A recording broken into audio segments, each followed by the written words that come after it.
tema escolhido de hoje é processos de filtragem e carvão ativado, a customização necessária para uma melhor relação custo-benefício do sistema. Temos a honra de receber o professor Dr. Paulo Putterman. Ele é PhD em biotecnologia pela USP, consultor em bioeletricidade e conversão de biomassa, autor dos livros Geração de Energia Sustentável e Aquecimento Global, Negócios em Interatividade e Indústria Cultural, a agonia de um conceito. Atua nas áreas de inovação, empreendedorismo, energias renováveis e sustentabilidade. Em 2011, foi eleito um dos 50 pensadores mais inovadores do Brasil pela revista Veja. Nossos agradecimentos ao professor Paulo. Seja muito bem-vindo. Uma salva de palmas e uma ótima palestra.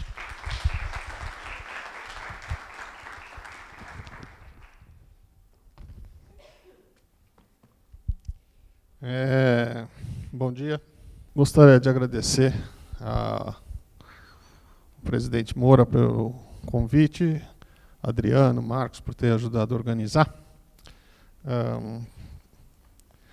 Eu me sinto meio alguém entrando num ambiente que não é o seu. Então, eu vou sempre ser um pouco cerimonioso nas colocações, tá?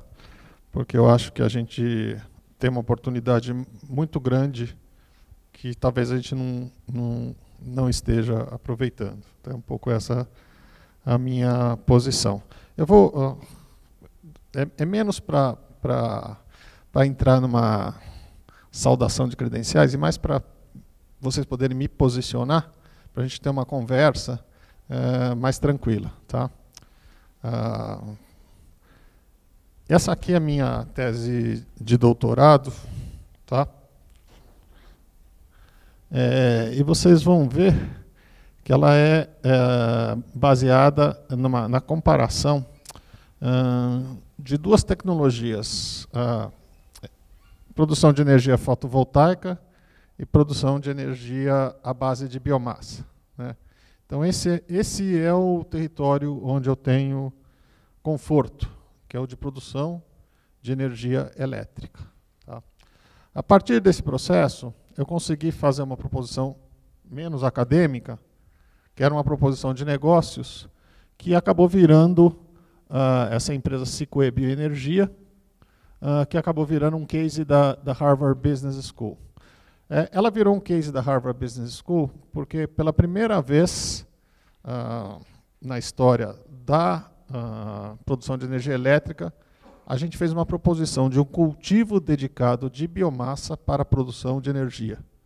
Normalmente o que você tem é a utilização de resíduos, seja na indústria da cana, através do bagaço, seja na indústria da papeleira, através da utilização do que sobra da madeira. E esse trabalho, a Sequoia Bioenergia, ela é uma proposição de um cultivo dedicado para a produção de energia. E por que eu fui fazer esse trabalho? Né? Eu tenho uma certeza que a gente não vai conseguir fazer nada de valor agregado no Brasil que não represente um valor adicionado no trabalho agrícola que a gente tem no país. Né?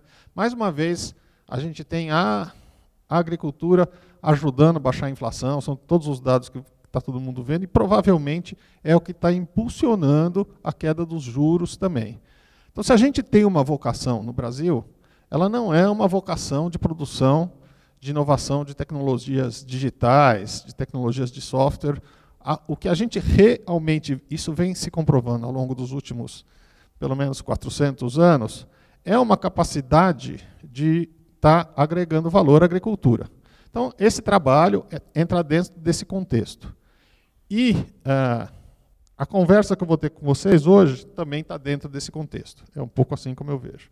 Aqui, só para passar bem rápido, tem a matéria da Veja que me situa entre esses pioneiros do século XXI.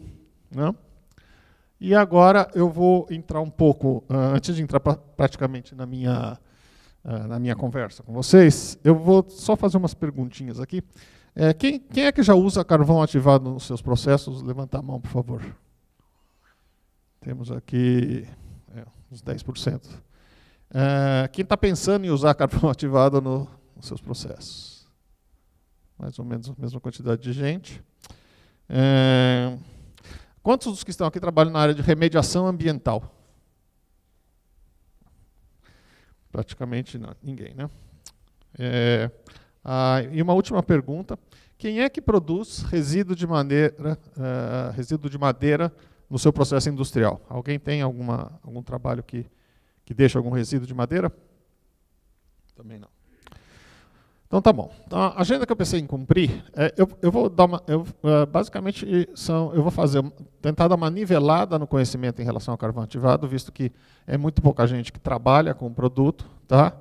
E depois eu vou trazer uma provocação que aponta para a questão da relação custo-benefício na utilização do produto, e aí a gente abre para a conversa, tá? Então a gente pode... Vamos começar o primeiro vídeo. Adriano, pode mudar para... Vai ficar meio cruzado aqui, porque são 3 vídeos que a gente vai passar do PowerPoint para o Explorer. Então, isso aqui é um elemento filtrante, não é novidade para vocês, onde você tem a composição dele baseada toda em carvão ativado. Então, fluxo de ar e as moléculas que vão ser transportadas dentro desse fluxo. Aí tem essa molécula que vai se encaminhando para dentro do filtro com o carvão ativado.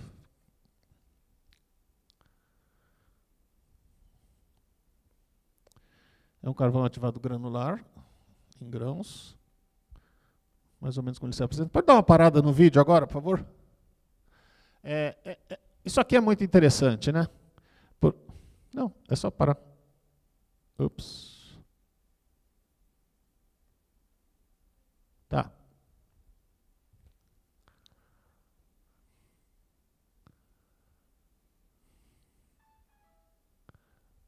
Isso, tá ótimo. É só para vocês entenderem um pouco os caminhos, né? Isso aqui é o fundamental nesse processo, né? Como as superfícies internas elas vão aumentando, conforme você vai ampliando essa questão dos poros, você tem um encaminhamento, né? A molécula vai entrar aqui e ela vai achar um caminho dela onde ela vai se fixar, através do processo de Van der Waals, tá? Que é basicamente o que caracteriza a adsorção. Mas é sempre interessante vocês verem que você tem uma variação no tamanho dos poros que chega num ponto onde essa molécula vai ficar retida, tá certo? Pode tocar, Adriano. E as moléculas vão se prendendo ao filtro, né? Vocês podem ver que aqui do lado poucas moléculas vão passando, né? E esse é o processo que vai ser... Pode dar uma paradinha também agora. E aí você vai vendo que esse material ele vai se saturando com o preenchimento dessas moléculas que vão passando, tá? Então é basicamente é como se fosse uma highway, né? uma autoestrada, que você vai indo para estradas vicinais, para estradas menorzinhas, até a hora que você para o seu veículo aqui, que é essa molécula, e essas moléculas vão congestionando essas vias aqui, de forma tal a que esse material vai sendo saturado, né? Então, basicamente, esses são os termos básicos do processo, né? Você vai tendo poros maiores que vão encaminhando moléculas para dentro de vias onde elas vão sendo estacionadas, e com o passar do tempo, aumenta o número de moléculas estacionadas, que leva a um saturamento. Tá? Uma saturação, desculpa. Uma saturação. Pode tocar, Adriano.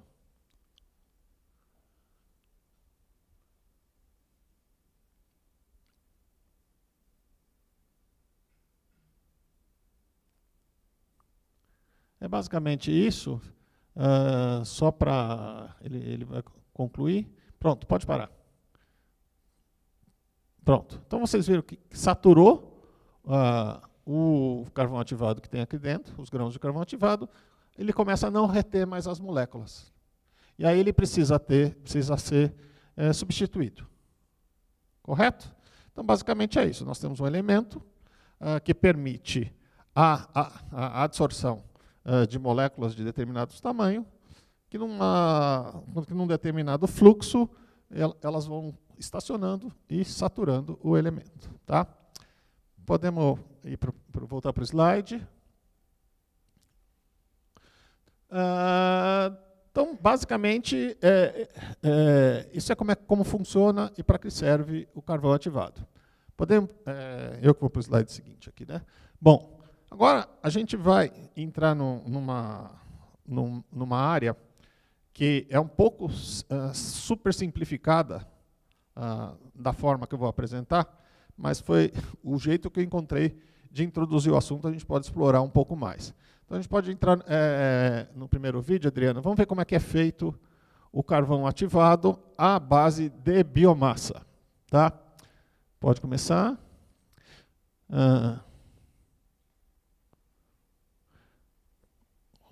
Pode parar, Adriana, por favor?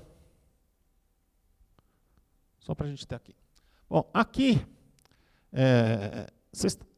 é um processo que não necessariamente é o de ativação, mas que ele ilustra bem como é que o processo de ativação funciona. Tá?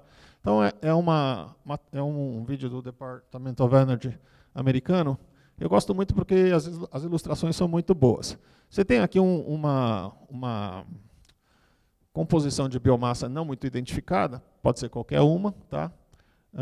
E essa composição ela vai ser levada para um processo de pirólise, onde a gente vai conseguir entender bem como é que faz para produzir um carvão ativado à base de biomassa. Tá? Então você tem aqui um transportador que vai trabalhando com essa biomassa, um elevador de caneca que vai jogar isso para dentro de um reator, e aqui você tem os diferentes níveis de temperatura, basicamente arbitrados pela quantidade de oxigênio que você joga no processo. Tá? É mais ou menos esses são os processos. A biomassa vai caindo, né? Aos poucos, daqui a pouco você vai ter essa reação começando. Você tem uma energia de ativação aqui que não é intrínseca à biomassa, ela é extrínseca, né? E conforme essa energia de ativação vai atuando, ela vai começando a liberar processos de oxidação próprios da própria biomassa. Tá? Depois a gente pode detalhar um pouco mais isso. E aí você começa a ter, no primeiro momento, pode parar, Adriano. Volta só um pouquinho para aquele negócio do H2O lá, só para a gente ver. Isso aqui parece simples, mas é a coisa mais importante que a gente tem aqui. Quando aparecer o H2O, pode parar. Pronto. Então, o que acontece? Qualquer biomassa, ela tem como veículo de transporte da sua própria natureza a água. Então, a primeira coisa que a gente vai tirar da biomassa para começar a fixar o carbono é a água intrínseca a ela. Tá? É o que sai a uma temperatura, aí, a partir de, dependendo da pressão, 95 e por volta de 100 graus, que é o que ela começa a atuar, ela vai começar a ter essa perda de água. Pode tocar.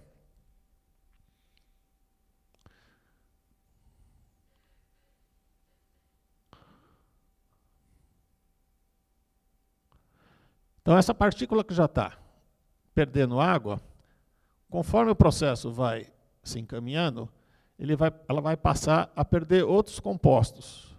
São compostos de natureza orgânica já, mas com uma característica mais volátil do que o próprio carbono que você está querendo fixar posteriormente. Né?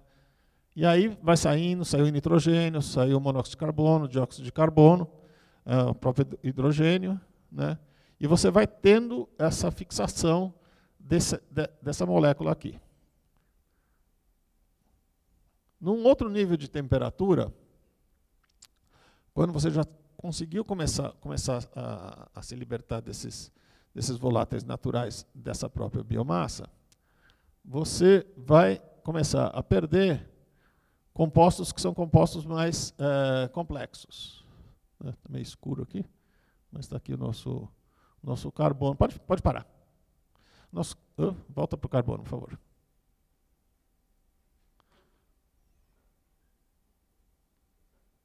Pronto. Teoricamente, você está aqui com o carbono fixo. Né? Nesse ponto aqui, você não teria mais nada presente nessa partícula, a não ser o carbono. Tá? Dependendo de como é feito eu vou chamar aqui de ativação, depois a gente pode entrar mais no detalhe, estou simplificando. Dependendo de como é feita essa ativação, você vai ter aqui, que a gente não está vendo, mas está aqui, uma partícula muito semelhante àquela que a gente viu no filtro do primeiro filme. Tá certo? Essas partículas são grãos de carvão, né? Num determinado nível de ativação, vão ter o mesmo efeito que elas tiveram naquele próprio filme que a gente viu inicialmente. Tá? Bom, podemos ir direto para o próximo filme. A temperatura é feita isso? Só um segundo. A temperatura. Bom, aqui é bom volta para o outro reator, que aqui fica bem claro. Volta um pouco no filme. Isso, pode parar aí. Você vai ver. Pode parar. Isso aqui é fundamental. Qualquer reator de biomassa trabalha turbilhonadamente.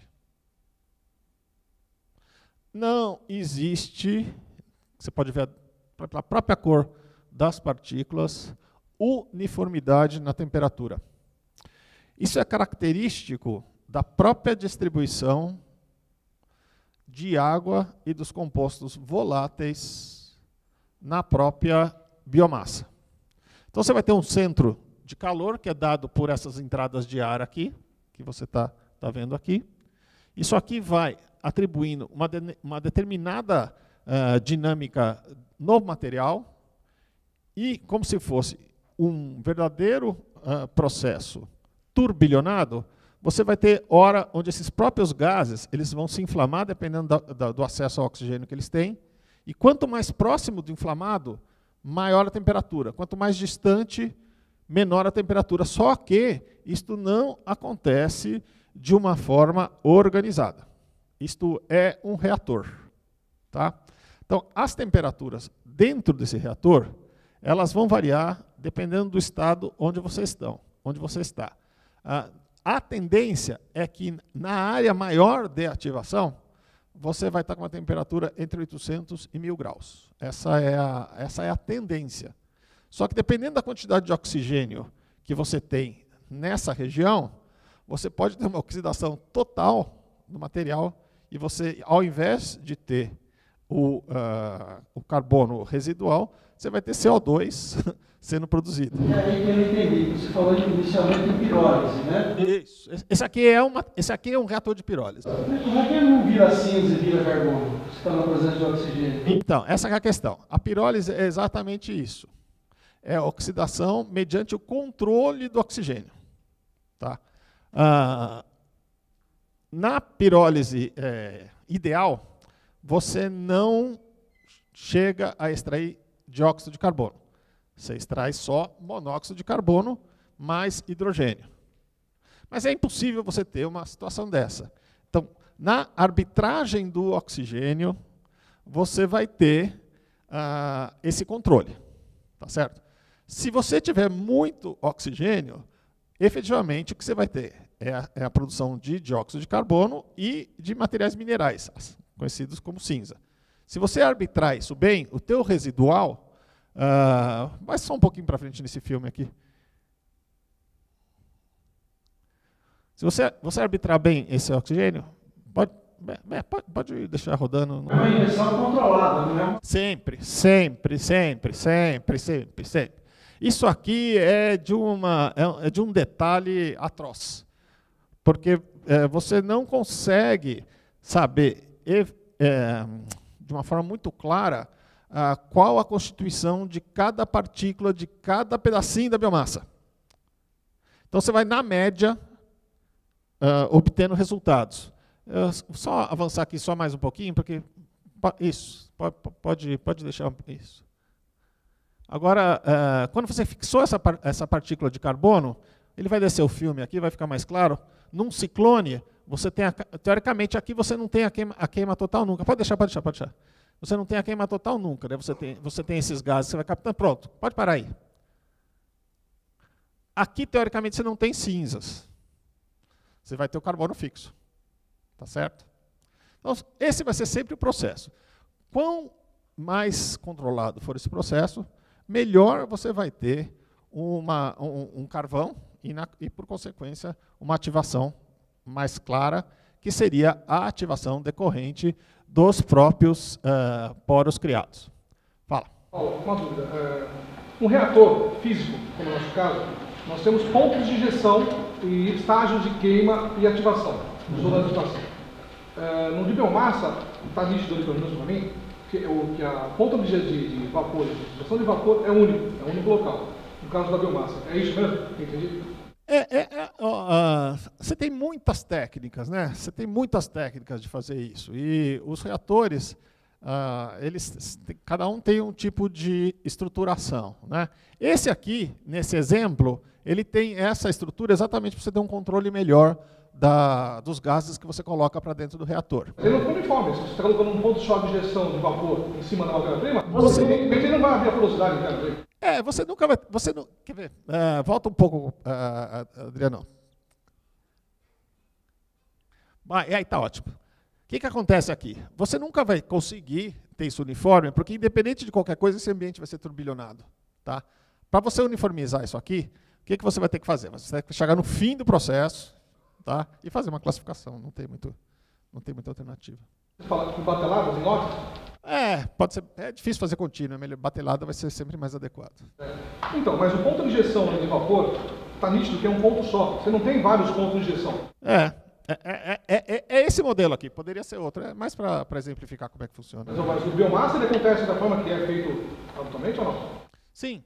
Basicamente, esse aqui é como funciona os processos de biomassa. Injeção de vapor? Aqui o que você... Está se formando ainda. Na verdade, aqui é o seguinte, é uma injeção, nesse caso específico, é de ar. Tá? E aí você vai ter a liberação de vapor, que acaba fazendo essa ativação interna. Tá?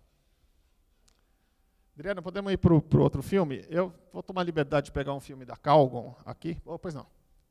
Como produto, você vai ter partícula de carbono ativado ou você vai ter negro? Nós vamos falar isso um pouquinho mais para frente. Vamos avançar agora. Muito bem. Aqui, pode parar. Aqui a gente tem um outro processo. Tá? Estou pegando esse filme da Calgon porque ele vai em direção a essa questão da uniformização. Tá? Ele é bem interessante nesse sentido. Então, como é que a Calgon faz os produtos dela? Ela escolhe um determinado padrão. Isso é feito através de um screening. Pode ir, Adriano.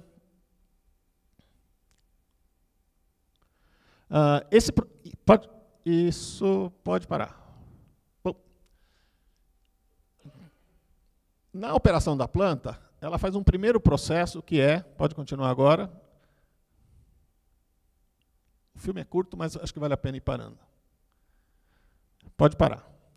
Então, o primeiro processo que ela faz, ela pegou, selecionou uma partícula de carbono, que ela acha adequada. Né? Estou falando carbono, carvão. O termo certo seria carbono, mas em português a gente usa carvão. Então, vocês me desculpem, porque acaba sendo meio a mesma coisa para mim. Tá? Você pulverizou essa primeira partícula, pode andar, Adriano. E aí você vai fazer uma coisa que parece que é contraintuitivo, que é uma reaglomeração dessa partícula. Pode parar. Você pulverizou e você reaglomerou essa partícula. Tá? Pode continuar. E você pulverizou de novo. Pode dar uma parada. Exato. Você vai pulverizar de novo. Por que você faz esse esforço todo? É para efetivamente ir homogeneizando a qualidade do seu material. Tá certo?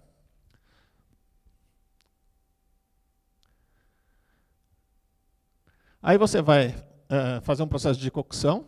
Você cozinha esse material que você pulverizou novamente. Pode andar. E aí, pode parar. Você vai para um reator que é muito parecido com aquele de biomassa que a gente viu. Então, o que acontece?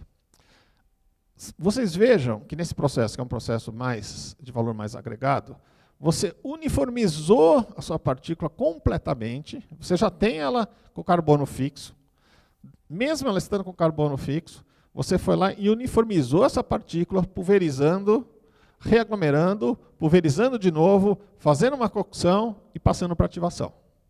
Tá? Esse aqui é um processo onde você vai ter mais controle do teu produto final. Tá? Essa é a linha que eles trabalham. Pode continuar, Adriano. E, finalmente, você vai fazer um screening dele para chegar... pode continuar. Pode parar. No teu produto final. Tá? Eles aqui estão ilustrando mais o produto granulado, né? Mas você poderia partir para uma peletização desse produto ou para uma pulverização. Tá certo? O que acontece no processo de biomassa? Acho que agora eu consigo. Pode passar para mim aqui de novo. Isso, pode abrir. O que acontece no processo de biomassa é que você, né, vai direto aqui desse produto para chegar no produto final. Tá? Aqui vamos imaginar que a gente já tenha feito a fixação do carbono. Né? Nesse processo que a gente viu, você vai uniformizar essa produção, fazendo essa série de etapas para chegar no teu produto final. Tá? Então, o que acontece? Se você não fez essa uniformização, você pode ter uma partícula que ela tem ali uma capacidade de ativação, tem os poros desenvolvidos, mas ela vai se confundir com outros fracionamentos de biomassa ao longo do período. Né? Quando você reaglomerou e fez tudo isso, você provavelmente vai ter uma partícula mais uniforme. Tá? Essa é a linha de trabalho. Né? Então, indo um pouco na sua pergunta, você pode ter diversos tipos de partícula se você não passou por esse processo de uma forma mais estruturada. Tá? Idealmente, os produtores de carvão ativado, eles não vão botar negro de fumo no produto, vai ser carvão ativado mesmo. Tá certo? Bom, estamos quase acabando essa etapa aqui. Grosso modo, o carvão ativado é constituído por lâminas de grafite de diferentes espessuras. Tá? O grafite é um material que estamos todos acostumados, né? E ele se estrutura de uma forma assim bem... como se fosse um baralho jogado numa mesa de uma forma com variações nas suas espessuras aqui, né? Essas imperfeições que a gente viu naquele primeiro vídeo, que a gente entra num poro maior, que vai para um poro menor, aquela estrutura de autoestrada que eu enfatizei, é basicamente o que você vai ter esclarecido nessa fotografia microscópica do grafite aqui. Tá? Então você tem todos os tipos de poros aqui. Esse aqui é uma estrutura de grafite, que é o grafeno, que é uma estrutura organizada. Desculpa, essa é uma estrutura de carbono, tá, organizada. O grafite ele é claramente uma estrutura desorganizada, porque é assim que ele se apresenta. Eles observam aqui que só os 5 grandes grupos menores de poros são capazes de fazer o trabalho de adsorção. Tá? Alguma dúvida em relação aqui? Tá.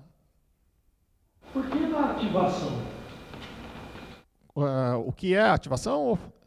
Então, ativação, você imagina aquela biomassa inicial que a gente fez? Aqui no meio você vai estar com, sei lá, uma série de 2.000 compostos, que pode ser conhecido, seja como bioóleo, lignina, pode ser todas as coisas que você tem na biomassa. Você vai tirando tudo aqui, você vai desobstruindo as estradas para que as moléculas do seu interesse que você tem o objetivo de absorver, para você deixar caminho para elas entrarem. Quando você chega nessa estrutura, você é 99% carbono. A biomassa, ela não vai ser 99% carbono, ela vai ser, dependendo da... Tem diversos níveis de composição, entre 20 e 30, depende aí um pouco da quantidade que você tem. Você vai ter muita água, aqui no meio você vai ter água, você vai ter uma série de compostos. Aqui você chegou no carbono, né, estou falando especificamente da biomassa, e você deixou isso aqui desobstruído. Vai para a temperatura superior. Isso, exatamente. Então você tem que subir a temperatura, mas você não pode oxidar. Basicamente é isso que você faz, né? E as liberações de água, elas ajudam a estar limpando esses canais aqui também. Estou simplificando um pouco para ver se a gente consegue nivelar o conhecimento, né? E a ativação é para cada tipo de produto que você vai reter. Aquele primeiro exemplo, Isso. aquele carvão é específico para Mac. Isso. Podemos voltar a esse assunto, mas com certeza ele é um carvão selecionado para aquela aplicação, né? Mas a gente volta um pouco para isso. Claro, para aquela aplicação. Ele é ativado, mas é utilizado para aquela aplicação. Eu vou falar um pouquinho disso agora aqui para frente, tá bom? Certo? Já sabemos o que é, já sabemos como é feito. E agora? Como é que a gente faz para comprar adequadamente esse produto? Que é mais ou menos nessa linha que ele estava perguntando aqui. E aqui eu vou apresentar um pouco do que eu tenho, do que eu verifiquei nesses meus 2 anos pesquisando esse mercado, né? Sempre lembrando que o meu interesse de pesquisar esse mercado é de agregar valor ao produto agrícola em função do meu trabalho de bioeletricidade, tá? Meu projeto atual é um projeto de construção de 20 usinas para geração distribuída a partir de biomassa, tá? E o meu interesse é verificar se dentro do processo eu consigo extrair mais valor da biomassa que está sendo utilizada no processo. É isso que eu estou, nisso que eu estou ligado, tá certo? Esse é o meu objetivo. Muito bem. E dentro dessa pesquisa eu verifiquei que o mercado ele se utiliza de índices, como por exemplo o índice de iodo para caracterizar a qualidade dos produtos. E na maioria dos casos, a utilização de índice se mostra inadequada, como eu vou exemplificar a seguir, tá? Então, essa é a linha que me aponta uma possibilidade da gente melhorar uma melhor relação custo-benefício na compra do produto. Bom, o principal ponto que é importante elucidar é a incorreta ênfase no número de iodo para avaliação da capacidade de absorção de BTEX e hidrocarbonetos por parte de carbonos ativos, tá? O teste de iodo, nos diversos protocolos utilizados, avalia a frequência de microporos através da mensuração da capacidade que os carbonos ativos apresentam de absorver a molécula de iodo. Nas suas diversas apresentações estáveis, a molécula de iodo apresenta sempre um raio de aproximamento 1,3 angstrom, tá? Vamos reter esse número, ok? Assim, o teste de iodo vai avaliar prioritariamente a capacidade do carbono ativo de absorver moléculas com este raio. Para adquirir uma maior compreensão deste equívoco, examinamos a tabela abaixo. Por isso que eu perguntei quem trabalhava com remediação, porque na remediação isso fica mais evidente, né? Esse aqui é o diâmetro da maioria das moléculas que você procura retirar do processo, nos processos de remediação, tá certo? Estou simplificando muito a conversa, tá? A gente pode aprofundar. Mas vocês vão ver que esse número ele é sempre maior do que o dobro do raio da molécula de iodo, como a gente viu. Se você tem uma molécula que tem 6,7 de diâmetro, como é que você vai chamar ela para um poro de 2,3 angstrom? É 2,6. Né? Fala. Aí a controvérsia por quê? Você tem, determinadas matérias-primas, você tem prova sul, prova sul, D&D e, propriamente, a lignita. Posso continuar? Pode. Só para mostrar o tamanho do polo interno de cada matéria-prima é diferente uma da outra. Isso. Não, mas estou falando do índice de iodo, não estou falando da matéria-prima. Onde você vai absorver os flujos. Isso. Nesse momento eu estou falando apenas do índice de iodo. Tá bom? O índice de iodo vai medir a capacidade de se absorver moléculas com tamanho menor do que 2,6 angstrom. Só isso, tá certo? Esse é o objetivo. que não vão ter uma eficiência muito grande no trabalho com essas moléculas. Essa tabela evidencia a dificuldade de se avaliar a absorção de BTEX, aromáticos, hidrocarbonetos e demais moléculas orgânicas que conferem cor e odor à água através do exame do número de iodo. O grande problema da utilização desse critério número de iodo é que ele acaba validando a utilização de produtos inadequados, né? Então, a tabela seguinte, ela te dá um pouco, entrando um pouco nisso que o Reginaldo estava falando, a variação de presença de micro, meso e macroporo, dependendo da biomassa que você está utilizando, né? Então, aqui você tem, por exemplo, a distribuição de poros em madeira e a distribuição de poros em coco, por exemplo. Tá? Você vai ver aqui que o coco tende, né, assim como o dendê, assim como o babaçu, a ter uma concentração maior nesse nível aqui de tamanho de poro. E a madeira é um pouco mais aberta, tá certo? Então, isso aqui que você vai ter que considerar quando você estiver avaliando o seu processo. Tá? Agora um monte de texto aqui, vou passar rapidinho, para a gente poder já, né, ir concluindo. O exame desse gráfico deixa claro as vantagens do carbono ativo, derivado de lenha, na distribuição de micro, meso e macroporo, enquanto os derivados de coco performam de maneira sofrível quando o espectro de poro se amplia. Né? Mais uma vez, isso aqui depende da sua aplicação, então você tem que ver. É só o que esse gráfico está mostrando. Né?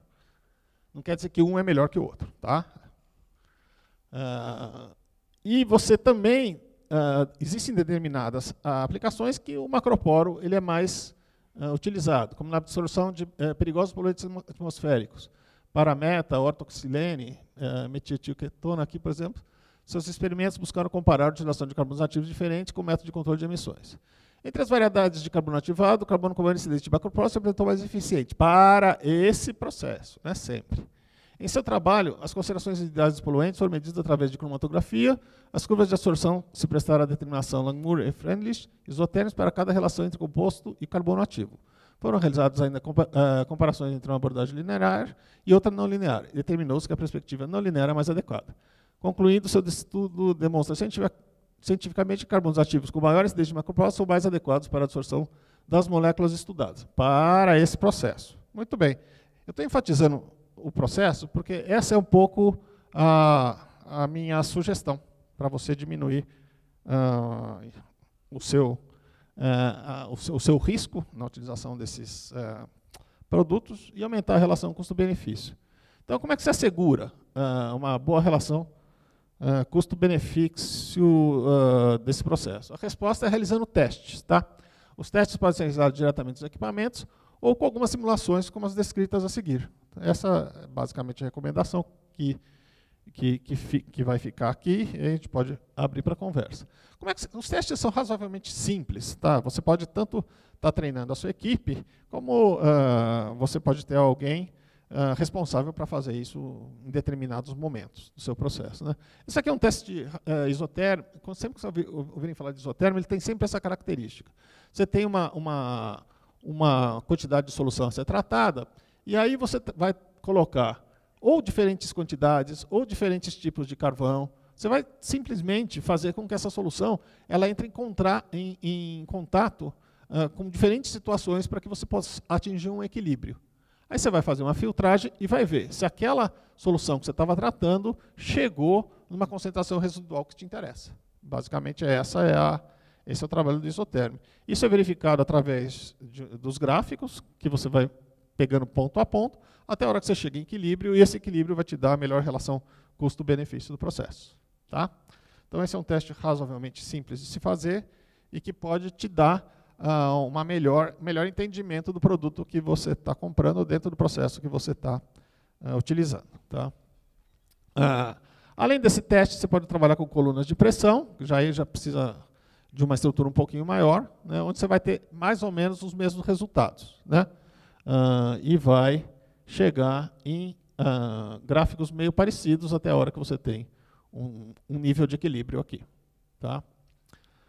Concluindo, esses testes ele podem ser realizados diretamente nos equipamentos de processo ou através de algumas simulações, como vimos, garantindo a melhor relação custo-benefício no processo. Tá? Basicamente é isso, né? Quer dizer, como é que você pode dependendo da região onde você está atuando, dependendo dos processos que você tem disponíveis, se apropriando de produtos que tem no mercado para fazer os seus testes e fazer a melhor utilização desse produto.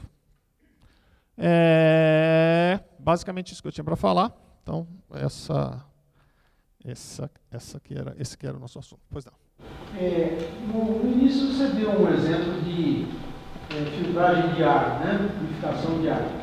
No caso de líquidos, a boa funcionalidade também do carvão, seja para clarificação, para eliminação de odor, ou de substâncias, no caso de tratamento de águas contaminadas, por assim dizer, sempre vai ser necessário um leito, ele nunca vai funcionar como um sequestrante.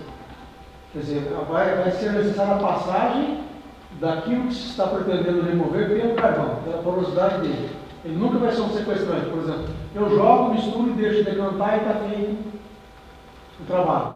Olha, aí você faz uma extração como nesse... Isso estou perguntando. Sempre vai ser através de vou ter que ter um leito de passagem, como era o caso do ar, mesmo no caso do lixo. Essa é a tradição, né? Se você pegar a utilização do antracito em sistema de abastecimento de água e esgoto, em algumas situações, dependendo de como é que o sistema foi construído, ele tem um pouco essa característica que você está falando, porque o antracito ele tem lá uma performance quase que mineral, né, uma densidade muito grande, você tem aquela água, de uma certa forma, passando ali, né, não chega a caracterizar um leito, você pode até ter uma coisa meio parecida. Eu acho que na verdade, isso depende muito da utilização. Né? Você veria uma utilização, você está pensando em alguma utilização quando você faz essa pergunta? Eu trabalho muito com óleos e gorduras. Então eu preciso remover o odor, né, no caso um refino do e a cor. Então o leito ele tem que ser muito bem preparado, não basta só escolher também o carvão, se você tiver o leito adequado de filtragem. A pergunta é essa, tem que passar tudo pelo carvão para ele reter aquilo que Sim. É o jeito mais fácil de você controlar esse processo. Se eu quiser remover metais de água, eu jogo sequestrantes na água, eu vou fazer isso frotar ou decantar, né? E não preciso, eu posso remover depois por cima, sem passar por leito. Mas no caso do carvão, é como uma ultrafiltração, vai ter que passar por ele. Exatamente, essa é a utilização tradicional do produto. Mas depois você vai ter que fazer esse que você flotou, que você vai ter que fazer filtragem para tirar do mesmo jeito. E o carvão faz tudo de uma vez só. Sim, isso que eu estou dizendo. Mas com um leito fixo. Normalmente você não vai ter, principalmente nos processos de água, você não vai ter ou um ou outro, né? Você vai ter os dois, né? Contínuo, mas ele não vai funcionar, vai ter que filtrar. Sim. Você vai ter fuga de carvão também. Exatamente. Isso é muito importante, esse aspecto. Ricardo, né? Rogério, desculpa. Que o Rogério traz é muito interessante, porque ele usou o termo fuga de carvão. Né? Se você não tem uma forma de estar retendo essa partícula, seja através de uma condensação, seja através de uma consolidação, tipo essa que a Cargon chega a propor aqui, né? Ups. Parece que eu estou vendendo da Cargon aqui, né? Da Calgon aqui, mas não estou vendendo não. Quando você faz essas aglomerações aqui e faz esse screening, você está querendo deixar essa partícula bem consolidada para que não haja, por exemplo, fuga de carvão. Fuga de carvão no processo de biomassa ele é sempre mais complicado, tá? Você conseguir fazer essas aglomerações, porque basicamente o que esse processo faz aqui é que você pulverizou, você reaglomerou com uma partícula que normalmente vem da indústria do petróleo, depende do tipo de processo que você está usando, aí você moeu ela de novo para poder fazer esse cozimento, né?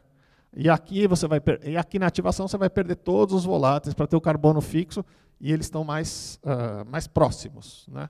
Mas não dá para a gente confundir esse processo aqui, tá, de ativação aqui com tudo que é feito atrás. Você não consegue chegar aqui e ter essa diminuição de fuga, como o Rogério aponta, se você não fez toda essa homogeneização aqui. Bom, para concluir, eu gostaria de chamar a atenção de vocês para um aspecto. todo trabalho de biomassa, em qualquer lugar do mundo, ele está ligado à disponibilidade de biomassas locais. É assim que isso é feito, você não tem nada diferente. Então, o que você precisa estar fazendo é valorizar essas biomassas locais para chegar em biomateriais como aqueles que a gente chegou a ver aqui.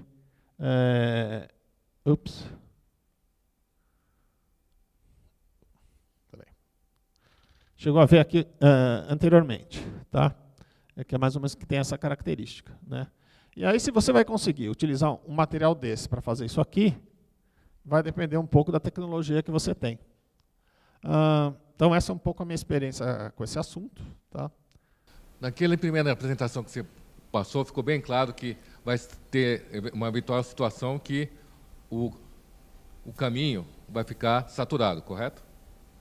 Geralmente, no tratamento de água, a gente faz uma retrolavagem, mas, eventualmente, vai saturar o carvão ativado, correto? A regeneração, novamente, pode-se fazer uma regeneração desse carvão, reutilizando todo esse processo? Pode-se, e dependendo da conveniência econômica, você deve fazer, né? Não necessariamente isso é conveniente economicamente. Você tem os aspectos de logística, você tem que retirar esse material, levar de novo para o reator, porque tudo isso tem que ser feito de uma forma muito controlada, como a gente viu naquele filme da pirólise, tá? Então, vai basicamente depender das condições que você tem de descarte desse material e das condições que você tem de recondicionamento. É isso? Você perguntou? Isso, correto. A segunda pergunta, tem alguns países que estão, vou dizer, não querendo usar mais carvão ativado nos processos dele de tratamento de água. O senhor tem alguma informação sobre isso? Não. O que eu tenho é uma informação de uma adequação do trabalho, tá? E uma preocupação muito grande com as questões de descarte, né? Você realmente está cada vez aumentando mais os aspectos regulatórios de observação da questão do descarte, né?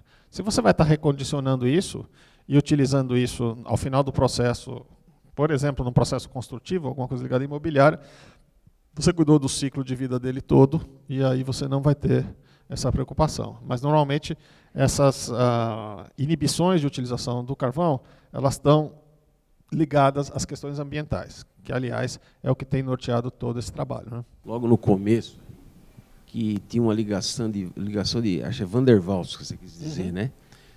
Então, a ligação ali, ela não é somente física, né? É uma ligação química também. Isso, de superfície. Normalmente de atração. A adsorção, ela é uma ligação fraca, né? Ela não é ela está ligada à obstrução dos canais, dos poros, como a gente faz. Você precisa ter um caminho para que essa molécula navegue pelos poros e que ela fique retida nesses poros. Se você só tiver macroporo mesmo, você vai ter a partícula passando por ali e ela não vai se fixar. Então, você vai ter que ter uma variação no tamanho dos poros que te permita fazer esse caminho e ficar retida nos poros. Essa é a sua questão? Eu fui mais para o lado da química um pouco. Mais para o lado da química? Para o lado da química, o que você vai ter é uma atração, tá, efetiva dessas moléculas junto a essas paredes, mas se você não tiver a estruturação física dos poros, você não vai conseguir o resultado que você está buscando, né? Vai ser sempre menos eficiente, né? Dentro da questão do uso do carvão ativado, ele é muito utilizado nos refis para tratamento de água, né? Principalmente o carvão ativado com a prata coloidal. O senhor tem algum estudo, por exemplo, hoje esse material após o uso ele é descartado no lixo comum. Como é o processo disto no meio ambiente, depois que isso é descartado, quanto tempo isso leva para se decompor, o que impacto ambiental que isso traria para nós? Eu estava comentando com o Moura no começo da conversa exatamente isso, né? Nós temos uma mudança muito grande ocorrendo em tudo que está acontecendo na nossa vida, né? E principalmente nos aspectos regulatórios que vão nortear a maioria de todas as atividades econômicas, né? Efetivamente, hoje, a indústria, né, talvez o pessoal da Brafipa ali pode até, que tem uma utilização intensiva desses processos, acho que valia a pena eles contribuírem, que tem muito mais informação sobre isso do que eu, como é que eles estão vendo essa crescente preocupação, né? Efetivamente, hoje, com a questão de você simplesmente substituir, fazer os refis, fazer essas coisas todas, a tendência, né, é você ter um descarte não administrado disso, né? Mas eu tenho certeza que o pessoal da Brafipa deve ter alguma... Se você pudesse passar o microfone, eu acho que eles... Existe uma preocupação, realmente, que a gente está acompanhando, que todos os setores, essa logística reversa, uma hora vai chegar em todos. Mas nós não temos ainda um trabalho efetivo nessa área. Mas, com certeza, não deve demorar muito, nós vamos ter que fazer alguma coisa mais ativa nesse sentido. Mas é realmente uma preocupação lá. Teoricamente, você teria uso para esse material de uma forma muito intensiva, porque desde que não sejam as remediações de materiais pesados, porque aí você não vai retirar esse material pesado e devolver ele para o ambiente, né? Você realmente vai ter que ter uma destinação ali que é muito específica de cada material. Mas no trabalho de tratamento de água, normalmente, você teria uma destinação muito intuitiva, que seria na própria agricultura, né? O que te impede de fazer isso seria a logística, né? De você reunir esses refis, você extrair o material, encaminhar para... Isso vai custar um dinheirão, mas, como a própria Brafipa coloca, provavelmente você não vai conseguir escapar disso. Você vai ter que fazer isso em algum momento, né? E vai ter que ser um programa voluntário da indústria, como vocês aqui da Brafiltro têm essa experiência muito interessante, né, do tratamento dos filtros que vocês fazem. Eu acho que com certeza vocês vão poder contribuir um monte aí para esse trabalho, mas eu acho que a tua pergunta é muito pertinente.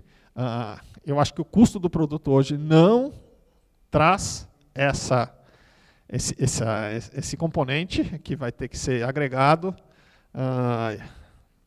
Sugiro à Brafipa que utilizando aí a proximidade que tem de vocês, que faça uma ampliação dessa discussão, né? Do meu ponto de vista, eu vejo como destinação natural do processo, principalmente daqueles produtos que estão ligados à filtração de água, a agricultura. Isso parece para mim muito intuitivo. É basicamente você fazer alguns testes, rapidamente você comprova isso, né? Vai ter que ser uma coisa meio local, né? Mas com certeza vai agregar algum custo ao produto aí. Só a título de complementação, é porque a água já dentro dos purificadores já tem um padrão de potabilidade, né? Então a gente já não teria a presença aí de metais pesados, e praticamente é para a dissorção do cloro, né? É um dos grandes benefícios que traz aí o carvão. Então vejo, doutor Hélio, que pode ser um caminho futuro, fazer a caracterização dos materiais para ver uma possível reutilização, né? Ao invés do descarte puro e simples. E o cloro, ele é um componente natural do processo agrícola. Então, você teria alguma utilização e ele tende a sofrer uma evaporação que você tem que entender para onde que vai exatamente. Tem que fazer uma análisezinha de ciclo de vida da utilização desse processo na agricultura, mas não me parece muito complexo, não. Desculpa. A preocupação não é só com o carvão ativado, porque esses produtos eles usam muito também o plástico, né, que é o polipropileno, ABS, então EPP. Então, quando a gente for estudar esse assunto, nós vamos ter que pensar em todos esses componentes, porque cada um tem uma destinação. Não é? Mas dentro desse aspecto, me parece que em relação aos plásticos, você já tem um processo de reciclagem já reconhecido pela sociedade e algumas indústrias já têm isso já bem estruturado. Acho que dá para fazer isso de uma forma um pouquinho mais fácil. Em relação ao carvão ativado, que efetivamente é uma quantidade menor do que os próprios plásticos, né? Talvez em tonelagem não, mas em volume com certeza, em função da densidade, você não tem esse processo feito ainda, né? Eu acho que para plásticos, para vocês, não está difícil. É mais ou menos se encaixar em alguma cadeia que já exista, né? Agora, nós não vamos conseguir fazer trabalho nenhum se a gente não levar isso em consideração. Isso vai pegar na parte regulatória, travando determinados setores mesmo. Então, é bom se antecipar para propor regulação, né? E não ser vítima dela, né? Já existe uma lei, a 12.305 de 2010, que é a política de resíduos, é o PG, Política Nacional de Resíduos Sólidos. De repente, aí dentro dessa lei, deve ter alguma coisa que possa fortalecer até a análise dos senhores. Então, isso aqui na nossa associação, na parte de proteção respiratória, a gente tem utilizado isso, inclusive, como referência de informação para os usuários de equipamentos de proteção individual.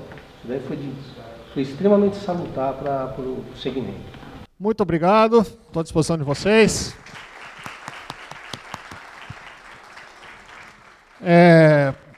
Para quem não tem muito acesso ao produto, eu trouxe aqui uma amostra, quiser vir dar uma olhada aqui na frente. É basicamente um produto peletizado, sem grandes especificações, tá? Mas para vocês conhecerem. E vou deixar aqui meu cartão também, se alguém quiser pegar, tá bom? Muito obrigado. Em nome da diretoria da Abrafiltros, do presidente João Moura, agradecer ao professor Paulo Putter, novamente uma salva de palmas a ele. Pedir para o professor permanecer aqui. Convidar o nosso presidente a entregar um mimo ao nosso professor. Muito obrigado. Eu quero agradecer ao Dr. Paulo, que gentilmente aceitou o nosso convite, e é só assim que a gente vai crescer. Como a gente faz as coisas, a gente também tem a responsabilidade por aquilo que a gente faz. Como a gente cria os problemas, a gente cria, né, dentro dos nossos produtos coisas para melhorar, nós também, acredito, né, e a gente é prova disso, né, o mundo é prova disso, que da mesma forma que nós construímos, nós também temos como fazer o reverso, né, fazer a devolução normal. Então, eu acredito que vai existir condições dentro do seu tempo, como tudo acontece dentro do tempo, que nós vamos ter condição também de fazer, né, o reaproveitamento, a reciclagem, né, talvez até o uso, né, o reuso desse tipo de produto. Dr. Paulo, muito obrigado. Nós agradecemos em nome da diretoria da Abrafiltro e nós temos o hábito sempre de dar uma lembrança. Espero que o senhor não tenha lido, e se tiver lido, por favor, a gente faz a substituição. A Abrafiltro coloca-se à disposição, com as suas portas abertas, para que todos possam vir falar do seu segmento, do seu produto, né, e da sua linha de trabalho. Desejo a todos um bom retorno, né, e que nos abrilhantine em nossa próxima reunião, que é sobre energia, e no fim do ano sobre a área de economia. Muitíssimo obrigado a todos.